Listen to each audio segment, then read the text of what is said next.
So in the last lecture we've added this field, and we had this issue of annoying refreshing the whole iframe thing whenever we change a single character. So let's go back to the guide here, and we took a look at this in the first lecture, this diagram, and we saw that we have something called transport, and it could be refresh or selective refresh or post message. So refresh is the default option, which, as you saw, refreshes the whole iframe.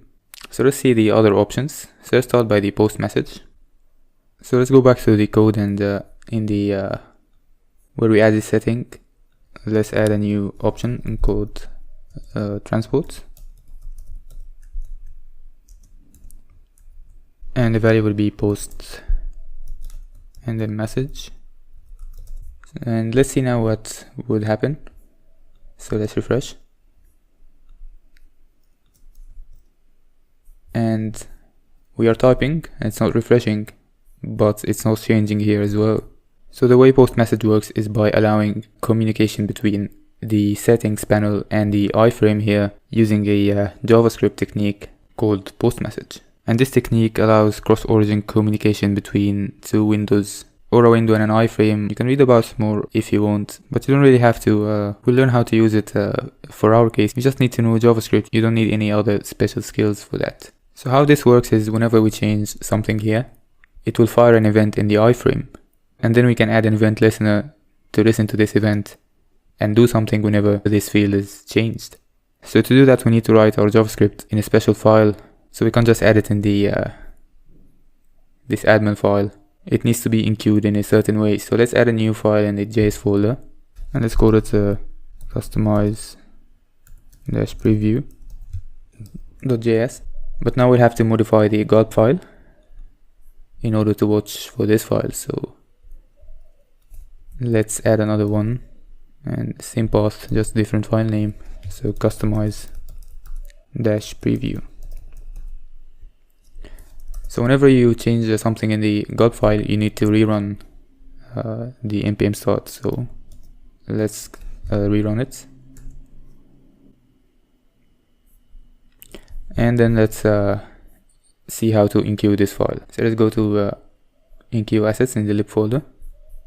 So the admin enqueue scripts won't work in our case. We need a new action, and this action is called customize_preview_init, and it takes a function of course. So let's add a function that we will create in a moment. So theme name and customize preview. So let's create this function,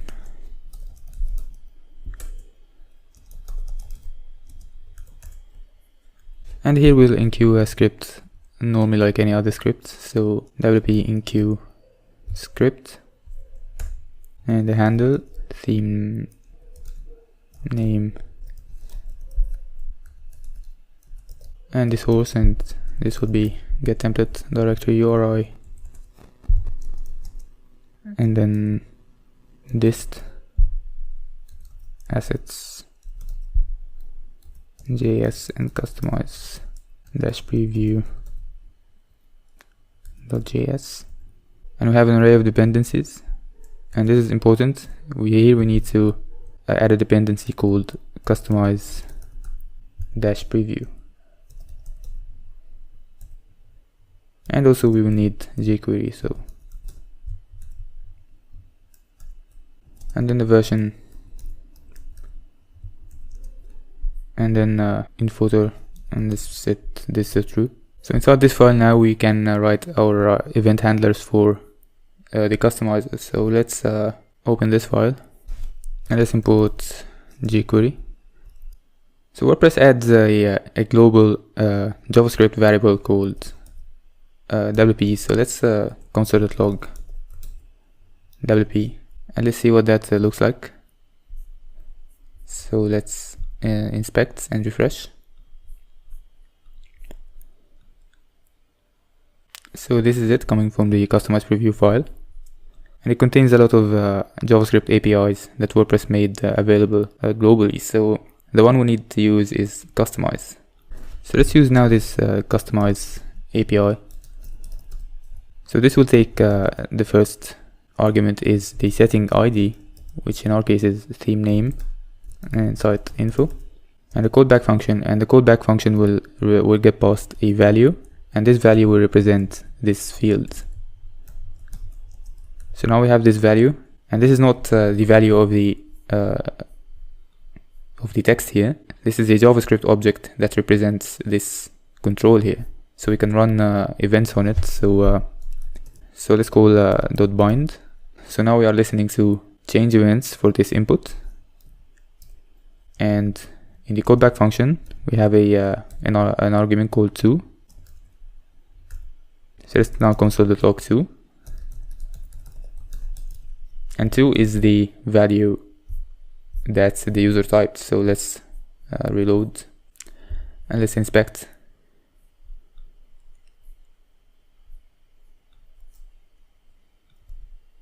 So as you can see, whenever we change the value, we have the updated value in the 2 variable. So this is how you listen for changes. First you use the customize to get this value object, and then this value object you can run events on it. So now that we have this value, we can now target some classes here, and using jQuery we can manipulate its value. So let's copy the class for the text info, and we have jQuery imported, so we can use jQuery to target this class and then change its HTML and just put the value. So let's check now.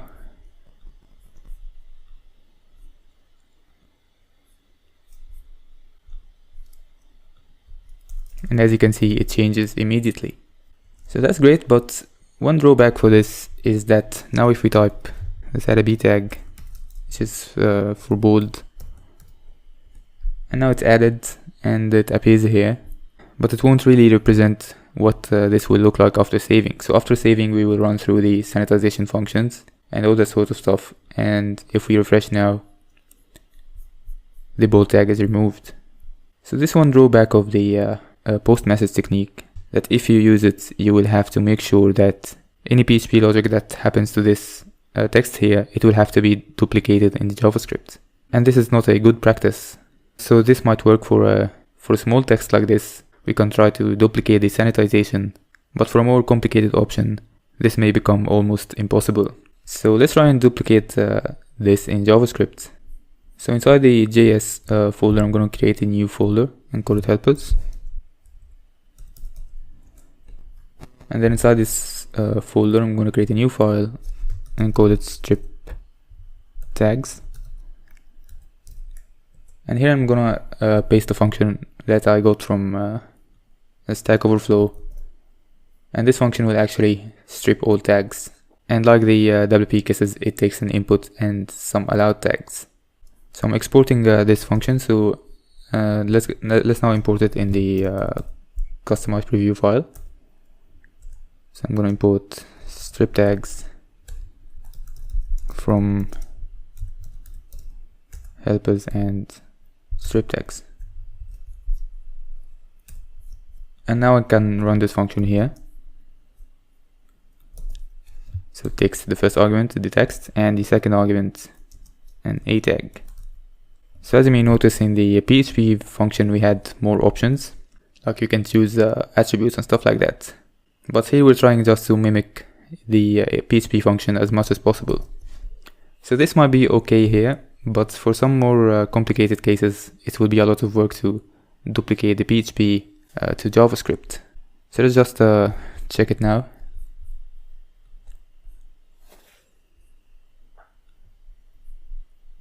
And let's add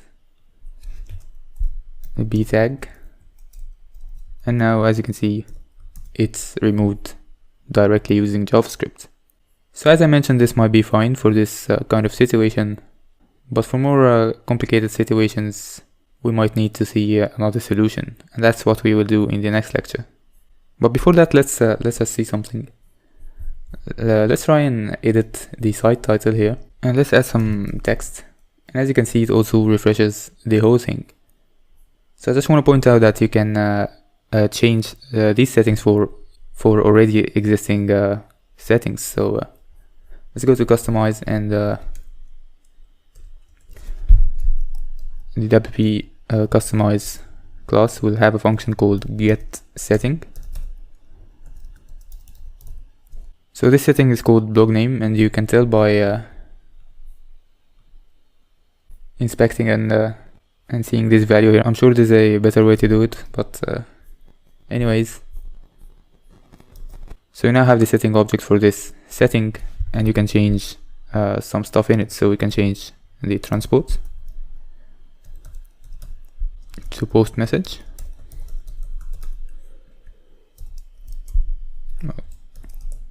And now if we save,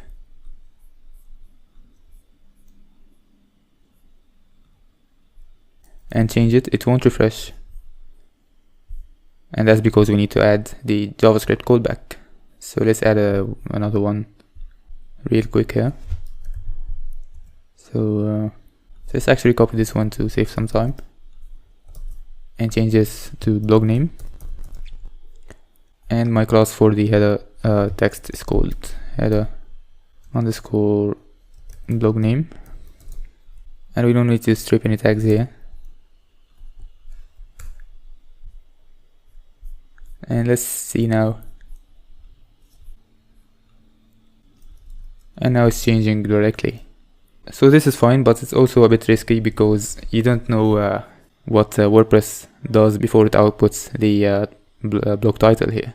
So we already know that these kind of functions may be already running through PHP filters and stuff like that.